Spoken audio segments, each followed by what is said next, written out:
ഇന്നത്തെ പൊതുപ്രവർത്തകരിൽ പലരും അധികാരത്തിന്റെ ലഹരി നുകരുവാൻ വേണ്ടി മാത്രം രാഷ്ട്രീയ പ്രവർത്തനം നടത്തുന്നവരാണ്.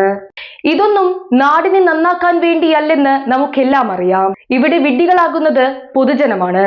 അധികാരം ഉറപ്പിക്കാനും നഷ്ടപ്പെട്ട അധികാരം വീണ്ടെടുക്കാനും ഇടത് വലത് മുന്നണികൾക്ക് പുറമെ BJPയും അവരുടേതായ സ്വാധീന മേഖലകളിൽ പ്രവർത്തനം ആരംഭിച്ചു കഴിഞ്ഞു.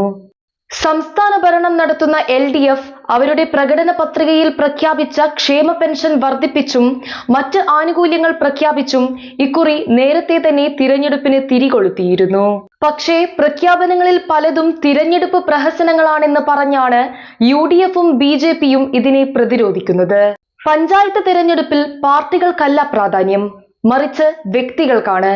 പാർട്ടി അണികളോട് മാത്രം കൂറും അനുഭാവികളെ തിരിച്ചറിയാൻ കഴിയാത്ത രാഷ്ട്രീയക്കാരുമുള്ള നമ്മുടെ നാട്ടിൽ നിങ്ങളെയും നിങ്ങളുടെ പ്രവർത്തനങ്ങളെയും വിലയിരുത്താനുള്ള വിധിയെഴുത്താണ് ഓരോ തിരഞ്ഞെടുപ്പുകളും. ഡിസംബർ മാസത്തിൽ 2 ഘട്ടങ്ങളിലായി നടക്കുന്ന ത്രിതല പഞ്ചായത്ത് തിരഞ്ഞെടുപ്പ് 6 മാസങ്ങൾക്കകം വരാനിരിക്കുന്ന നിയമസഭാ തിരഞ്ഞെടുപ്പിന് മുൻപുള്ളൊരു സെമി ഫൈനലായാണ് 3 മുന്നണികളും അതിനെ കാണുന്നത്. ജനകീയ പ്രശ്നങ്ങളിൽ ഇടപെട്ട് ജനങ്ങളോട് എന്നും സൗഹൃദം കാണിക്കുന്നവരെ തങ്ങളുടെ ജനപ്രതിനിധിയാക്കുവാനാണ് പൊതുജനങ്ങൾക്ക് ഇന്ന് താല്പര്യം. മത്സരിക്കുന്ന എല്ലാവർക്കും വിജയാശംസകൾ.